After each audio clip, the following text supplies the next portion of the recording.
തിരുവനന്തപുരത്തുണ്ടായ ഒരു സംഭവം, 5 പേരെ കൊല ചെയ്ത ഒരു ചെറുപ്പക്കാരൻ. അതിനു മുമ്പും സമാനമായ ഒരുപാട് കേസുകൾ വരുന്നുണ്ട്. അപ്പൊ അവിടെയൊക്കെ നമ്മൾ കേൾക്കുന്ന ഒരു വാചകമാണ് സിനിമയുടെ സ്വാധീനമാണ് എന്ന്.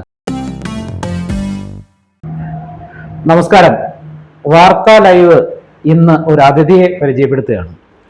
മലയാള ചലച്ചിത്ര രംഗത്ത് ഒട്ടേറെ പുതിയ സംവിധായകർ, അത് യുവ സംവിധായകർ, പുതിയ പരീക്ഷണങ്ങളും പുതിയ ആസ്വാദന രീതികളുമൊക്കെയായി ഒരുപാട് സിനിമകളുമായി മുമ്പോട്ട് വരുന്നുണ്ട്.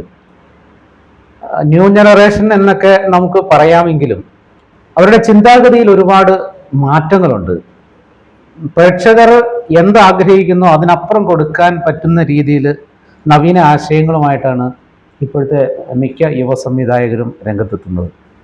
അത്തരത്തിൽ ആ കൂട്ടത്തിൽപ്പെട്ട ഒരു യുവ സംവിധായകനാണ് ഇന്ന് നമ്മുടെ അതിഥി.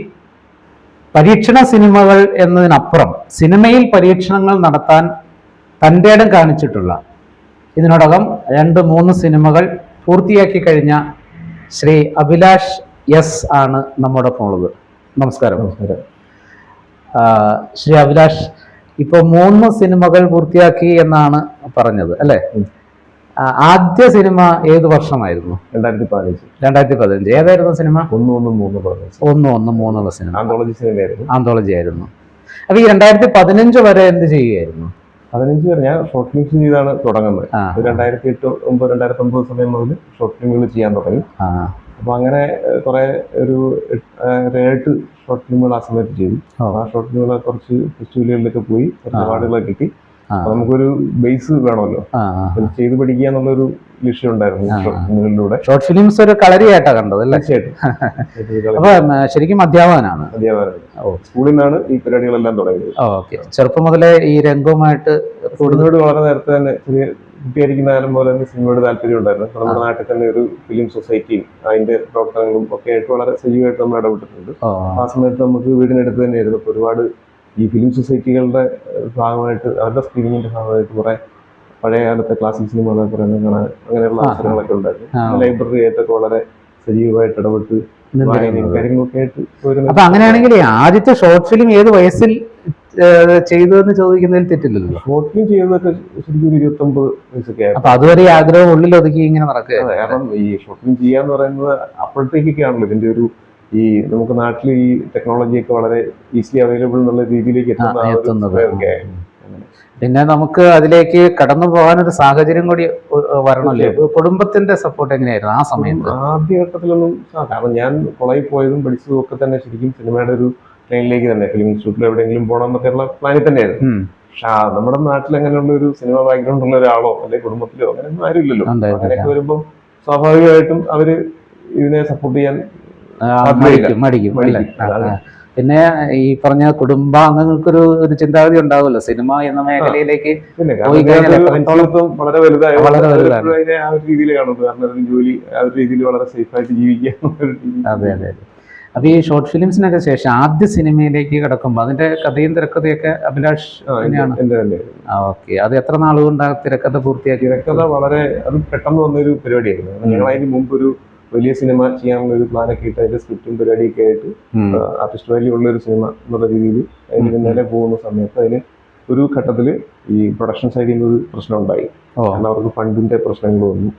അങ്ങനെ വന്നപ്പോൾ അതിനിടയിലാണ് നമ്മുടെ വേറെ 2 സുഹൃത്തുക്കൾ ഒരു ആന്തോളജി സിനിമ ചെയ്യുന്ന കാര്യം മുന്നേ എൻ്റെ അടുത്ത് സൂചിപ്പിച്ചിട്ടുണ്ടായിരുന്നു. ഞാൻ ആ സമയത്ത് എനിക്ക് എത്ര താല്പര്യമായിട്ട് തോന്നിയില്ല. കാരണം ഇതൊരു ഈ പ്രൊജക്ടിന്റെ പിന്നാലെ നിൽക്കുമ്പോൾ നമുക്ക് അതിലേക്ക് പോകാന്ന് പറയുന്നത് അന്നേരം ഒരു സുഖമില്ലാത്ത പരിപാടിയായിട്ട് തോന്നി. ഞാൻ ആ പരിപാടി അവിടെ ഡ്രോപ്പ് ചെയ്തായിരുന്നു. അപ്പൊ ആ പ്രോജക്റ്റ് നടക്കാതെ വന്നപ്പോഴാണ് വീണ്ടും ഈ ആന്തോളജി സിനിമയിലേക്ക് വീണ്ടും തിരിച്ചു വരുന്നത്. അപ്പൊ ആദ്യ സിനിമയിലേക്ക് കിടക്കുമ്പോൾ ഉണ്ടായിരുന്ന ഒരു ധൈര്യം എന്ന് പറയുന്നത്, സിനിമ മേഖലയിലെ കൂട്ടുകാർ ഉണ്ടായിരുന്നോ? എങ്ങനെയാണ് ആ ബന്ധങ്ങൾ? സിനിമാ മേഖലയിൽ അങ്ങനെ വലിയ കൂട്ടുകാരൊന്നുമില്ല. നമ്മൾ ഷോർട്ട് ഫിലിംസിലൂടെ ആണല്ലോ തുടങ്ങുന്നത്. അതൊരു ഞങ്ങളുടെ ഒരു സൗഹൃദ സംവിധാനം ഉണ്ടായിരുന്നു. ഷോർട്ട് ഫിലിംസ് ചെയ്യുന്നു. സിനിമയിലേക്ക് വരുമ്പോൾ അങ്ങനെ വലിയ സൗഹൃദങ്ങളോ അങ്ങനെയൊന്നും ഉണ്ടായിട്ടല്ല. കാരണം നമുക്ക് സിനിമ ചെയ്യാന്നുള്ള നമ്മുടെ ഒരു ലക്ഷ്യമാണ്. അപ്പൊ ആ ഒരു ലക്ഷ്യത്തിന് വേണ്ടി മുമ്പോട്ട് പോകുക എന്നുള്ള രീതിയിലാണ് അതിലേക്ക് വരുന്നത്. ഏതായിരുന്നു ആ സിനിമ? അതൊരു 113 എന്ന് പറഞ്ഞിട്ടൊരു സിനിമ. 113 അല്ലേ? അത് ഫെസ്റ്റിവലിലൊക്കെ പോയി സിനിമ അല്ലായിരുന്നു. അതൊരു കൊമേഴ്ഷ്യൽ പടം തന്നെയായിരുന്നു. 3 ഡയറക്ടേഴ്സ് ഉണ്ടായിരുന്നു. 3 പേര് ചേർന്നാണ് ഡയറക്ട് ചെയ്തത് അല്ലേ? ഓക്കെ. 3 കഥ, 3 ഡയറക്ടേഴ്സ്. അങ്ങനെയായിരുന്നു. ഓക്കെ. അതിന്റെ ഒരു സ്ട്രഗിള് ഒന്ന് വിശദീകരിച്ച് പറയാമോ? കാരണം ആദ്യ പടം സ്വാഭാവികമായിട്ട് അത് ഈ സിനിമാ മേഖലയിൽ ഒന്ന് പിടിച്ചു കയറുക എന്ന് പറയുന്നത് അത്ര എളുപ്പമുള്ള കാര്യമൊന്നും. എങ്ങനെയായിരുന്നു ആ ഒരു ഓട്ടം? ഓട്ടം എന്ന് പറഞ്ഞാൽ നമുക്കൊരു സുഹൃത്ത് വഴിയാണ് ഈ പ്രൊഡക്ഷൻ ടീമുകളുമായിട്ട് നമുക്ക് കോൺടാക്ട് ചെയ്യാൻ പറ്റി. അപ്പൊ ഞാൻ നേരത്തെ തന്നെ ഈ പ്രൊജക്ട് സ്റ്റാർട്ട് ആയിരുന്നു. അപ്പൊ ഞാനാണ് അതിന്റെ ഒടുവിൽ എത്തിയത്. പക്ഷെ ഒടുവിൽ എത്തിയെങ്കിലും പിന്നീട് നമ്മുടെ ഒരു സൗഹൃദ സംവിധാനത്തിലാണ് ഇത് തുടങ്ങുന്നത്. രണ്ട് സുഹൃത്തുക്കൾ അവരാണ് ഇത് തുടങ്ങുന്നത്. പക്ഷെ ചില പ്രത്യേക സാഹചര്യങ്ങളിൽ ഈ സൗഹൃദമൊക്കെ അവിടെ വെച്ച് മുറിഞ്ഞു പോകേണ്ട ഒരു സാഹചര്യം. പിന്നീട് അത് വേറൊരു ഗ്രൂപ്പായിട്ട് മാറി, ഞങ്ങള് വേറൊരു ഗ്രൂപ്പായിട്ട് മാറി. അങ്ങനെയൊക്കെയാണ് ആ സിനിമ തുടങ്ങുന്നത്. പിന്നീട് അതിനുള്ളിൽ തന്നെ ഒരുപാട് ഇന്റർണായിട്ടുള്ള പ്രശ്നങ്ങളൊക്കെ ഉണ്ടായിരുന്നു. പ്രൊഡക്ഷൻ സൈഡിൽ മറ്റ് ആർട്ടിസ്റ്റ് സൈഡിലും കുറെ പ്രശ്നങ്ങളൊക്കെ ഉണ്ടായി. എങ്കിലും ആ സിനിമ പൂർത്തിയാക്കാനും അത് പിന്നീട് അത് റിലീസ് ചെയ്യാനും ഒക്കെ ഞങ്ങൾ കഴിഞ്ഞു. അതിൽ നമുക്കൊരു മാനസിക നമുക്കൊരു 10 സിനിമയിൽ അസിസ്റ്റ് ചെയ്തോ അസോസിയേറ്റ് ചെയ്തോ എന്നാൽ കിട്ടാത്തത്ര വലിയ അനുഭവങ്ങളും ഇൻഡിപെൻഡന്റ് ഡയറക്ടർ എന്ന നിലയിലും നമുക്ക് ചെയ്യുമ്പോൾ കിട്ടുന്ന എക്സ്പീരിയൻസ് വളരെ വലുതാണ്. അതിന്റെ തുടക്കം മുതൽ അവസാനം വരെ തിയേറ്ററിൽ എത്തിച്ചു വരെയുള്ള മുഴുവൻ കാര്യങ്ങളിലും നമ്മൾ ഫുള്ളി ഇൻവോൾവ് ആണ്. ഡിസ്ട്രിബ്യൂഷൻ സൈഡൊക്കെ അതൊക്കെ ഡിസ്ട്രിബ്യൂഷൻ ഞങ്ങൾ തന്നെയായിരുന്നു. അതുകൊണ്ട് എല്ലാ സൈഡിലും നമുക്ക് അതിനകത്ത് ഇടപെടാനും അതിന്റെ കാര്യങ്ങളുമായിട്ട് മുമ്പോട്ട് പോകാനും പറ്റിയിരുന്നു. കുറെ കാര്യങ്ങൾ പഠിക്കാനും എക്സ്പീരിയൻസ് ആയിരുന്നു. എല്ലാ സിനിമയും ഓരോ എക്സ്പീരിയൻസ് ആണ്. ഒരു വലിയ പഠനമായിരുന്നു. അതിനുശേഷം രണ്ടാമതൊരു സിനിമയിലേക്ക് പോകാൻ എത്ര കാലം? രണ്ടാമതൊരു സിനിമയിലേക്ക് വേറൊരു സിനിമ 2017-18 സമയത്തൊക്കെ ഒരു പ്രൊജക്ട് റെഡിയായി. അപ്പൊ ആ പ്രൊജക്ടിന്റെ ഡിസ്കഷൻ കാര്യങ്ങളും എല്ലാം കഴിഞ്ഞ് കൊമേഴ്സ്യൽ പരിപാടി തന്നെയായിരുന്നു. അങ്ങനെ പോകുന്ന സമയത്താണ് ഡിമോണിറ്റൈസേഷൻ വരുന്നത്. അപ്പൊ അങ്ങനെ വന്നപ്പോൾ ആ പ്രൊഡ്യൂസർക്ക് ഫണ്ടിന്റെ പ്രശ്നം വന്നു, പ്രൊജക്ട് ഡ്രോപ്പായി. അപ്പൊ അങ്ങനെ ഡ്രോപ്പായി കഴിഞ്ഞപ്പോഴാണ് ഞങ്ങള് ഈ കുട്ടികളുടെ സിനിമ കുറിച്ചുള്ളൊരു നടത്തുന്നതും അങ്ങനെ ഒരു സിനിമ തുടങ്ങുന്നു. അപ്പൊ രണ്ടാമത് ചെയ്തതാണ് ഈ കുട്ടികളുടെ സിനിമ. എന്തായിരുന്നു ആ സിനിമയുടെ പേര്? ആ സിനിമയുടെ പേര് കൊന്നപ്പൂക്കളും മാമ്പഴവും ആയിരുന്നു. ഒരു പൂർണ്ണമായിട്ടും കുട്ടികൾ മാത്രമുള്ള ഒരു സിനിമ. അഭിനേതാക്കള് മുഴുവൻ കുട്ടികളായിരുന്നു. കുട്ടികൾക്ക് വേണ്ടി കുട്ടികൾ തന്നെ അഭിനയിക്കുന്ന കഥാപാത്രങ്ങളാകുന്ന ഒരു സിനിമ. കഥാപാത്രങ്ങളെല്ലാം കുട്ടികൾ തന്നെ, പിന്നെ മുതിർന്നവരുണ്ട്. എങ്കിലും പ്രധാന കഥാപാത്രങ്ങളെല്ലാം കുട്ടികൾ തന്നെ. ഏകദേശം ഒരു 10-50 കുട്ടികളോളം ആ സിനിമയിൽ അഭിനയിച്ചിട്ടുണ്ട്. ഈ കുട്ടികളൊക്കെ എവിടെന്നാ കണ്ടെത്തിയത്? കുട്ടികളെ നമുക്ക് ഇവിടെ അടുത്തുള്ള കുറെ സ്കൂളുകൾ, ഞാനപ്പോൾ ഈ സ്കൂളുമായിട്ട് ബന്ധപ്പെട്ട് നിൽക്കുന്നതുകൊണ്ട് എനിക്ക് അങ്ങനെ കുറച്ച് അങ്ങനെ സാധ്യതകൾ ഉപയോഗിച്ച് കുറെ കുട്ടികളെ അങ്ങനെ ഓഡീഷൻ നടത്തി അങ്ങനെ സെലക്ട് ചെയ്തു. പിന്നെ നമ്മുടെ ഈ അന്ന് സ്റ്റാർ സിംഗറിലൊക്കെ ഉണ്ടായിരുന്ന ഒരു ജേഡൻ എന്ന് പറഞ്ഞൊരു കുട്ടി ഉണ്ടായിരുന്നു. അവനാണ് അതിനകത്തൊരു സെൻട്രൽ ക്യാരക്ടർ ചെയ്തത്. ആ സിനിമയ്ക്കാണോ അവാർഡുകൾ കിട്ടിയത്? ആ സിനിമ ഏകദേശം ഒരു 20ഓളം ഫിലിം ഫെസ്റ്റിവലുകളിൽ തിരഞ്ഞെടുക്കപ്പെട്ടു. 2-3 അവാർഡുകളൊക്കെ നമുക്ക് കിട്ടി. അതുപോലെ നമ്മുടെ ഇവിടെ തന്നെ ഈ ഇന്റർനാഷണൽ ചിൽഡ്രൻസ് ഫിലിം ഫെസ്റ്റിവൽ ഉണ്ടായിരുന്നു തിരുവനന്തപുരത്ത്, ചലച്ചിത്ര അക്കാദമിയുടെ ഒക്കെ ഭാഗമായിട്ട് നടത്തി. അപ്പൊ ആ ഫെസ്റ്റിവലിൽ നമുക്ക് സെലക്ഷൻ ഉണ്ടായിരുന്നു. അതിനുശേഷം മൂന്നാമതൊരു സിനിമയിലേക്ക്. അതും ശരിക്കും ഫെസ്റ്റിവൽ മൂവിയാണോ? ഇതൊരു ഫെസ്റ്റിവൽ മൂവി തന്നെയാണ്. ഒരു ഫെസ്റ്റിവൽ പൂർണ്ണമായിട്ടൊരു ഫെസ്റ്റിവൽ മൂവി എന്ന് പറഞ്ഞാൽ പഴയ രീതിയിലുള്ള ഇങ്ങനെ ഭയങ്കര ലാഗുള്ള അങ്ങനത്തെ രീതിയിലുള്ള ഒരു സിനിമയല്ല. ഇത് വേറൊരു വ്യത്യസ്തമായ രീതിയിൽ കഥ പറഞ്ഞു പോകുന്ന ഒരു ഹൈപ്പർ ലിങ്ക് ജോണറിൽ വരുന്ന സിനിമയാണ്. അത് പൂർത്തിയാക്കി. റിലീസ് ഉണ്ടോ ഉടനെ? റിലീസ് ഞങ്ങളിപ്പോ കഴിഞ്ഞ വർഷം കഴിഞ്ഞ ജൂൺ മാസത്തിൽ അത് സെൻസർ ചെയ്തു. പിന്നെ കഴിഞ്ഞ ഫെബ്രുവരി അവസാനം മുതൽ ഫെസ്റ്റിവലുകളിൽ പോകുന്നുണ്ട്. ഏകദേശം 20ഓളം ചിത്രമേളകളിൽ തിരഞ്ഞെടുക്കപ്പെട്ടു. ഏകദേശം 10-14 ഫെസ്റ്റിവലുകളിൽ നമുക്ക് ബെസ്റ്റ് ഫിലിം ഉണ്ട്, പിന്നെ ബെസ്റ്റ് എക്സ്പെരിമെന്റൽ ഫിലിം, പിന്നെ മികച്ച ജനപ്രിയ സിനിമയ്ക്കുള്ള പുരസ്കാരം, അങ്ങനെ കുറച്ച് അവാർഡുകൾ കിട്ടിയിട്ടുണ്ട്. ഈ സിനിമകൾ ഇപ്പം 3 എണ്ണം പൂർത്തിയാക്കി എന്ന് പറയുമ്പം അതൊരു ചെറിയ കാര്യമല്ല. കാരണം ഫിലിം ഫീൽഡിൽ 1, 2, 3 സിനിമകൾ സംവിധാനം ചെയ്ത് പൂർത്തിയാക്കി എന്ന നിലയിൽ അഭിലാഷ് എന്ന സംവിധായകൻ്റെ ആ ഒരു ജൈത്രയാത്ര ശരിക്കും സത്യം പറഞ്ഞു കഴിഞ്ഞാൽ ആളുകൾക്ക് കേൾക്കാൻ താല്പര്യമുള്ള ഒന്നായിരിക്കും. കാരണം ഇന്ന് ഒരുപാട് പ്രതിസന്ധികളിലൂടെയാണ് സിനിമ മേലെ കടന്നു പോകുന്നത്. ഒരുപാട് പ്രശ്നങ്ങൾ ഇപ്പോൾ നടക്കുന്നത്, അതിലേക്ക് നമുക്ക് പിന്നീട് വരാം. എങ്കിലും ഈ അഭിലാഷ് എന്ന ഒരു സംവിധായകൻ അധ്യാപകനായിരുന്നു, അതിൽ നിന്ന് മാറി സിനിമ എന്ന മേഖലയിലേക്ക് വന്നതിന് ശേഷം 3 സിനിമകൾക്കിടയിലും പ്രതിസന്ധികൾ, വ്യക്തിപരമായ പ്രതിസന്ധികൾ പ്രൊഡ്യൂസർ സൈഡിൽ നിന്നൊക്കെ വന്നു എന്ന് പറഞ്ഞു. അപ്പം ആ ഒരു ജൈത്രയാത്ര തിരിഞ്ഞു നോക്കുമ്പോൾ ഇപ്പോൾ 15 മുതൽ 10 വർഷത്തോളമായി അല്ലേ? ആ ഒരു 10 വർഷത്തെ യാത്രയിൽ എന്താണ് ആ ഒരു അനുഭവം ഒന്ന് പങ്കുവയ്ക്കുക? സിനിമകളുടെ രീതികൾ വ്യത്യാസപ്പെട്ടു, സിനിമ കാണുന്ന രീതി മാറി, പ്രേക്ഷകരുടെ ടേസ്റ്റ് വ്യത്യാസം വന്നിട്ടുണ്ട്, അങ്ങനെ ഒരുപാട് വ്യത്യാസങ്ങൾ വന്നിട്ടുണ്ട്. പിന്നെ സിനിമ എന്നെ സംബന്ധിച്ച് ഞാനിപ്പോഴും ജോലി തുടരുന്ന ഒരാളാണ്. ജോലി കളഞ്ഞിട്ടൊന്നുമല്ല, ജോലിയുടെ കൂടെ തന്നെയാണ് ഈ കാര്യങ്ങളെല്ലാം കൊണ്ടുപോകുന്നത്. പിന്നെ നമുക്ക് ചെയ്യണമെന്നൊരാഗ്രഹവും നമ്മൾ അതിൻ്റെ പിന്നാലെ പോവുകയും ചെയ്താൽ നമുക്ക് ചെയ്യാൻ പറ്റും. ചെയ്യാൻ പറ്റുന്നതാണ്. ചെയ്യാൻ പറ്റും. ഇവിടെ ഞാനൊരു ചോദ്യം ചോദിക്കട്ടെ, ഇപ്പൊ ഈ ന്യൂജൻ സിനിമ എന്ന് പറഞ്ഞൊരു കാറ്റഗറി പലരും പറഞ്ഞു കേൾക്കുന്നുണ്ട്. യഥാർത്ഥത്തിൽ അങ്ങനെ ഒന്നുണ്ടെന്ന് വിശ്വസിക്കുന്നില്ല. ന്യൂജൻ സിനിമ എന്ന് പറഞ്ഞാൽ സിനിമകളുടെ ഒരു മേക്കിങ്ങിന്റെ ശൈലിയിലുള്ള വ്യത്യാസവും പിന്നെ കഥ പറയുന്ന രീതിയിലും ഒക്കെ ഒരുപാട് വ്യത്യാസങ്ങൾ വന്നിട്ടുണ്ട്. നമുക്കിപ്പോൾ പഴയ രീതിയിലുള്ള ഒരു സിനിമ നമുക്ക് തിയേറ്ററിൽ പോയാൽ നമുക്ക് ആസ്വദിക്കാൻ കഴിയണമെന്നില്ല. പ്രത്യേകിച്ച് നമുക്ക് പുതിയ തലമുറയിൽപ്പെട്ട ആളുകളാണ് സിനിമ കാണാൻ വരുന്നത്. ഒരു 15 വയസ്സിനും 25 വയസ്സിനും ഇടയിലുള്ള കുട്ടികളാണ് തിയേറ്ററിലേക്ക് വരുന്നത്. അപ്പോൾ അവർക്ക് ഇഷ്ടപ്പെടുന്ന കഥകൾ പറയുക, ആ രീതിയിലുള്ള ഒരു മേക്കിംഗ് രീതി പിന്തുടരുക, അതൊക്കെയാണ് ഇപ്പോൾ നമുക്ക് അവിടെ ഒരു കാര്യം ചോദിക്കട്ടെ. ഈ അവർക്ക് ഇഷ്ടപ്പെടുന്ന ഒരു രീതി എന്ന് പറയുമ്പോൾ ഇവരുടെ ഇഷ്ടങ്ങളിൽ ഇപ്പോ മാർക്കോ എന്നൊരു സിനിമ ഇറങ്ങിയപ്പോൾ അവരുടെ ടാഗ് ലൈൻ തന്നെ എനിക്ക് തോന്നുന്നത് മലയാളത്തിലെ ഏറ്റവും ആദ്യത്തെ വലിയ എന്താ പറയാ വയലൻസ് സിനിമ എന്ന നിലയിലാണ്. ഇപ്പൊ ഈ വയലൻസിലേക്ക് ആളുകൾക്ക്, ഇന്നത്തെ യുവ പ്രേക്ഷകർക്ക് കൂടുതൽ താല്പര്യം തോന്നുന്നുണ്ടോ? ഇപ്പൊ ഈയിടെ തിരുവനന്തപുരത്തുണ്ടായ ഒരു സംഭവം, 5 പേരെ കൊല ചെയ്ത ഒരു ചെറുപ്പക്കാരൻ, അതിനു മുമ്പും സമാനമായ ഒരുപാട് കേസുകൾ വരുന്നുണ്ട്. അപ്പൊ അവിടെയൊക്കെ നമ്മൾ കേൾക്കുന്ന ഒരു വാചകമാണ് സിനിമയുടെ സ്വാധീനമാണ് എന്നൊക്കെ. അപ്പോൾ ഈ ഇടയായിട്ട് നമുക്കറിയാം വയലൻസ് കൂടുതലുള്ള സിനിമകൾ കൂടുതൽ യുവജനങ്ങൾ ഇഷ്ടപ്പെടുന്നു എന്നത് യാഥാർത്ഥ്യമാണ്. അതിനെക്കുറിച്ച് എന്താണ് അഭിപ്രായം? ഈ വയലൻസ് കൂടുതലുള്ള സിനിമകളുടെ ഒരു പ്രശ്നമല്ല അത്. ശരിക്കും നമ്മൾ ഇപ്പോഴത്തെ കുട്ടികൾ ഏറ്റവും കൂടുതലായിട്ട് അവർ കൈകാര്യം ചെയ്യുന്ന വീഡിയോ ഗെയിമുകൾ. ഈ വീഡിയോ ഗെയിമുകൾ മുഴുവൻ അക്രമവാസനയുള്ള വീഡിയോ ഗെയിമുകളാണ്. ഈ കുട്ടി ജനിച്ച് വീഴുമ്പോൾ തന്നെ എൻ്റെ കയ്യിലോട്ട് പേരൻസ് മൊബൈൽ കൊടുക്കുന്നു. അവന് ഭക്ഷണം കൊടുക്കാനും അവനെ പഠിപ്പിക്കാനായിട്ടും ഒക്കെ ഈ മൊബൈൽ കൈപ്പിടിച്ചിട്ടാണ് ഇവർ നിന്നുകൊണ്ടിരിക്കുന്നത്.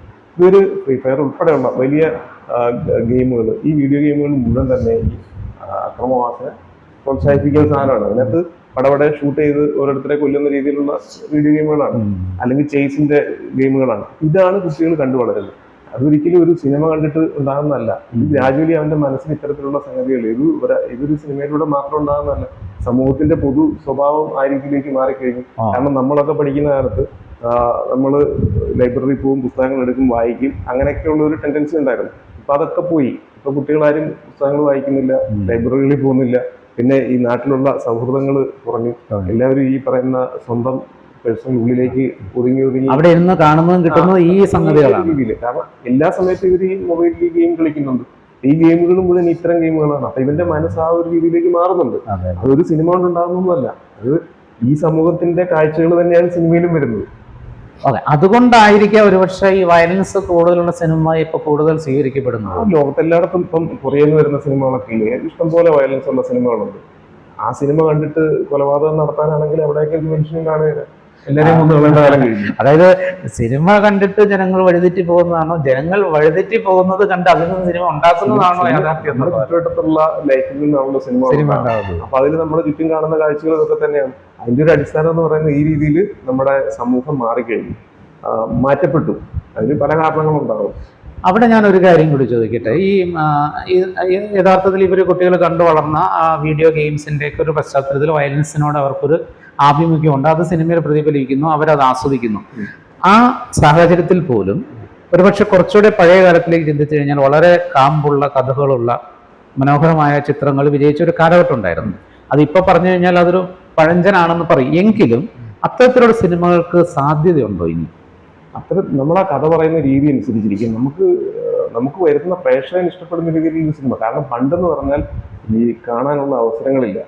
ആകെ ഉള്ളത് ദൂരദർശനിൽ വരുന്ന സിനിമയും അല്ലെങ്കിൽ തിയേറ്ററിൽ പോയി കാണുന്ന ഒരു സിനിമയും മാത്രമാണ് ഇവന്റെ മുമ്പിലുള്ള ചോയ്സ്. ഇന്നതല്ല, ലോകത്തെമ്പാടുമുള്ള സിനിമകൾ അവന്റെ മൊബൈലിൽ അവൈലബിൾ ആണ്, അല്ലെങ്കിൽ വീട്ടിലൊക്കെ ഹോം തിയേറ്റർ ഉണ്ടാവും. അപ്പൊ അവിടെ ഇട്ട് കാണാനുള്ള സംവിധാനമുണ്ട്. അപ്പം ഒരുപാട് OTT പ്ലാറ്റ്ഫോമുണ്ട്, നെറ്റ്ഫ്ലിക്സ് ഉണ്ട്, ആമസോൺ ഉണ്ട്. ഇതിലൊക്കെ ലക്ഷക്കണക്കിന് കണ്ടന്റുകൾ കിടക്കുകയാണ്. അപ്പൊ എല്ലാ ഭാഷയിലുള്ള കണ്ടന്റ്. ഇത്തരം സിനിമകൾ കണ്ടിട്ടുള്ള ആളുകളുടെ മുമ്പിലേക്ക് വീണ്ടും നമ്മളൊരു പഴയ രീതിയിലുള്ള ഒരു സിനിമയെ കൂട്ടുകാരിയില്ല, അതിനോട് കോമ്പറ്റീറ്റ് ചെയ്യുന്ന അതിനോട് കോമ്പീറ്റ് ചെയ്യാവുന്ന രീതിയിൽ പുതിയ കാലഘട്ടത്തിനനുസരിച്ച് ഈ മാറ്റങ്ങളൊക്കെ ഉൾക്കൊള്ളുന്ന രീതിയിലുള്ള സിനിമകൾ എടുക്കുക. അപ്പൊ നമ്മളൊക്കെ കോളേജിൽ പഠിക്കുന്ന കാലത്ത് ഈ പറയുന്ന ഇന്റർനെറ്റ് ഒക്കെ വരുന്ന സമയത്താണ് 1 മണിക്കൂർ ബ്രൗസ് ചെയ്യാൻ 100 രൂപയും 200 രൂപയും കണ്ട ഒരു കാലമുണ്ട്. ആ കാലമല്ല ഇത്. ഇപ്പൊ അതിലൊക്കെ ഭയങ്കരമായിട്ട് മാറി, ഭയങ്കര ഫാസ്റ്റ് ആയിട്ട് പോകുന്ന ഒരു തലമുറ. അവിടെ അവർക്ക് കാണാൻ പറ്റുന്ന, അവർക്ക് ഇഷ്ടപ്പെടുന്ന രീതിയിൽ ഉള്ള സംഗതികൾ കൊടുക്കേണ്ടി വരും. കാരണം മറ്റ് ലാംഗ്വേജിൽ നിന്നുള്ള കണ്ടന്റുകൾ അവർ നിരന്തരം കാണുന്നുണ്ട്. അതെ. അവരെ നമുക്ക് സംതൃപ്തിപ്പെടുത്തണമെങ്കിൽ അതനുസരിച്ചുള്ള സിനിമകൾ. മാത്രമല്ല എനിക്ക് തോന്നുന്നു യുവജനങ്ങൾ മുന്നിട്ടിറങ്ങുന്നിടത്താണ് എനിക്ക് തോന്നുന്നു മാതാപിതാക്കളും കുടുംബങ്ങളും സിനിമ കാണാൻ പോകുന്നത്. അതെ, ശരിക്കും ഒരു സിനിമ തിയേറ്ററിൽ റിലീസ് ചെയ്യുമ്പോൾ ഏറ്റവും കൂടുതൽ കാണാൻ വരുന്നത് ചെറുപ്പക്കാരാണ്. അത് ഈ പറഞ്ഞ 15-നും 25-നും ഇടയിലുള്ള ചെറുപ്പക്കാർ. അവര് കണ്ട് സിനിമ ഇഷ്ടപ്പെട്ടെങ്കിൽ മാത്രമാണ് പിന്നീട് ഫാമിലിയൊക്കെ പതിയെ തിയേറ്ററിലേക്ക് വരിക. ഒരാഴ്ചക്കൊക്കെ ശേഷം ആ ഒരാഴ്ച സിനിമ നിൽക്കണമെന്നുണ്ടെങ്കിൽ ഈ കുട്ടികൾ വരണം. ഈ സിനിമാ മേഖലയിൽ ഇപ്പോൾ വേറെ ചില പ്രതിസന്ധികളുടെ വാർത്തകൾ, പ്രതിസന്ധികൾ ഒന്നിനു പുറകെ ഒന്നായിട്ട് വരുന്നുണ്ട്. ഇടയ്ക്കൊരു ഹേമ കമ്മീഷൻ വന്നു. അതിനുശേഷം ഇപ്പോൾ പ്രൊഡ്യൂസേഴ്സ് അസോസിയേഷനും അതുപോലെയുള്ള മറ്റ് സംഘടനകളും തമ്മിലുള്ള വിഷയങ്ങൾ, അവരിൽ ഉള്ളിൽ തന്നെ പ്രശ്നങ്ങൾ, ഈ പ്രശ്നങ്ങളൊക്കെ ഈ സിനിമാ മേഖല, പ്രത്യേകിച്ച് ഈ പുതിയ തലമുറ പുതിയതായിട്ട് ഈ മേഖലയിലേക്ക് കടന്നു വരുന്ന സിനിമ ചെയ്യാൻ ആഗ്രഹിക്കുന്ന അത് പ്രൊഡ്യൂസർക്കായാലും ഡയറക്ടർക്കായാലും ഒക്കെ അതെങ്ങനെ ബാധിക്കും, എങ്ങനെയാണ് അതിന് നോക്കിക്കാണുന്നത്? ശരിക്കും നല്ല കഥയും നല്ല തിരക്കഥയും ഒക്കെ നോക്കി നല്ല സിനിമകൾ പ്രൊഡ്യൂസ് ചെയ്യുന്നവർക്ക് വലിയ ബുദ്ധിമുട്ടുണ്ടാവുമെന്ന് എനിക്ക് തോന്നുന്നില്ല. പലപ്പോഴും ഇവിടെ 200-300 സിനിമകൾ വരുമ്പോൾ അതിൽ എത്ര സിനിമ നമുക്ക് തിയേറ്ററിൽ കണ്ടിഷ്ടപ്പെടും എന്നുള്ള കാര്യം നമ്മളൊന്ന് ആലോചിച്ച് നോക്കിയാൽ നമുക്ക് തന്നെ അത് മനസ്സിലാവും. ഈ പല സിനിമകളും എന്തിനെടുത്തു നമുക്ക് തന്നെ കാണുമ്പോൾ തോന്നി കോടികൾ മുടക്കുമ്പോൾ അവർ ആ സിനിമയെ കുറിച്ച് ഒട്ടും ധാരണയില്ലാതെയാണ് ഒരുപക്ഷെ ആ പ്രൊഡ്യൂസറും ക്രൂവും ആ സിനിമ ചെയ്യുന്നത്. അവരുടെ ഒരു താൽക്കാലിക ലാഭം മാത്രം ഉള്ളൂ. അപ്പോഴും ഇനി ഞാൻ ഒന്നുകൂടി ചോദിക്കാൻ ആഗ്രഹിക്കുന്നത്, സിനിമയിൽ സൂപ്പർ താരങ്ങൾ ആവശ്യമാണോ? താരങ്ങളെ ആവശ്യമാണ്. കാരണം സിനിമ എന്ന് പറയുന്ന ഒരു ബിസിനസ്സാണ്. കാരണം 10 രൂപ മുടക്കിയാൽ 10 രൂപ തിരിച്ചു കിട്ടണം. അപ്പോൾ ഇത് ചെറിയ സിനിമയാണെങ്കിലും ഇപ്പം ഞങ്ങളിപ്പോൾ ചെയ്തിരിക്കുന്ന ഈ സിനിമയാണെങ്കിൽ ഇത് നമുക്ക് റിട്ടേൺ കിട്ടണമെന്നാണ് നമ്മുടെ ആഗ്രഹം. അപ്പം സ്റ്റാർ വാല്യൂ ഉള്ള ആളുകളുണ്ടെങ്കിൽ അത് ബിസിനസ് ചെയ്യാൻ അവരുടെ എളുപ്പമാണ്. കാരണം ഫാൻസ് ഉണ്ട്, അവരുടെ ആളുകളുണ്ട്. അപ്പം നമ്മളാണെങ്കിലും തിയേറ്ററിലേക്ക് ഒരു സിനിമ കാണാൻ പോകുമ്പോൾ നമ്മൾ ആദ്യം നോക്കുന്ന ആരുടെ സിനിമയാണ്, അല്ലെങ്കിൽ ഡയറക്ടർ എസ്റ്റാബ്ലിഷ്ഡ് ആയിട്ടുള്ള ഡയറക്ടറാണോ അല്ലെങ്കിൽ എസ്റ്റാബ്ലിഷ്ഡ് ആയിട്ടുള്ള ആക്ടറാണോ എന്നൊക്കെ നോക്കിയിട്ടായിരിക്കും സിനിമ കാണാൻ പോകുന്നത്. ഇതിലൊന്നും പെടാത്ത ആളാണ് ഞാനൊക്കെ.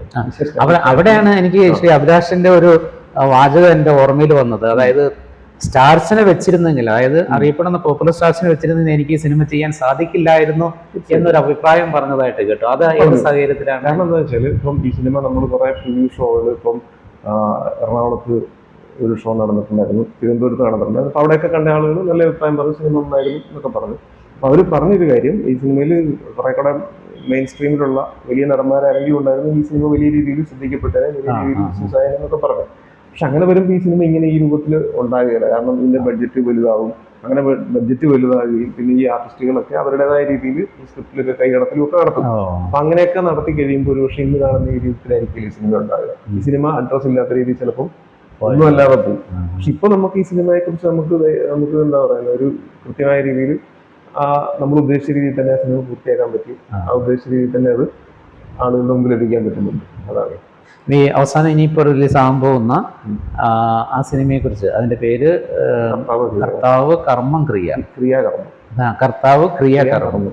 അപ്പൊ അതിന്റെ ഒരു സാധ്യതകളും അതിന്റെ ഒരു കണ്ടന്റിനെ കുറിച്ചൊക്കെ പറയാൻ പറ്റുന്ന ഒരു ഹൈപ്പർ ലിങ്ക് ജോണറിൽ വരുന്ന ഒരു സിനിമയാണ്. ഒരു വ്യക്തിയുടെ ജീവിതത്തിൽ 5 ഘട്ടങ്ങളിലൂടെ കടന്നു പോവുകയും അയാളുമായിട്ട് ബന്ധപ്പെടുന്ന പല ആളുകളും ഇയാളെ പല ഘട്ടങ്ങളിലും നേരിട്ട് കാണുകയും അങ്ങനെ കണക്ട് ആയി പോകുന്ന രീതിയിലാണ്. 5 കഥകളാണ്.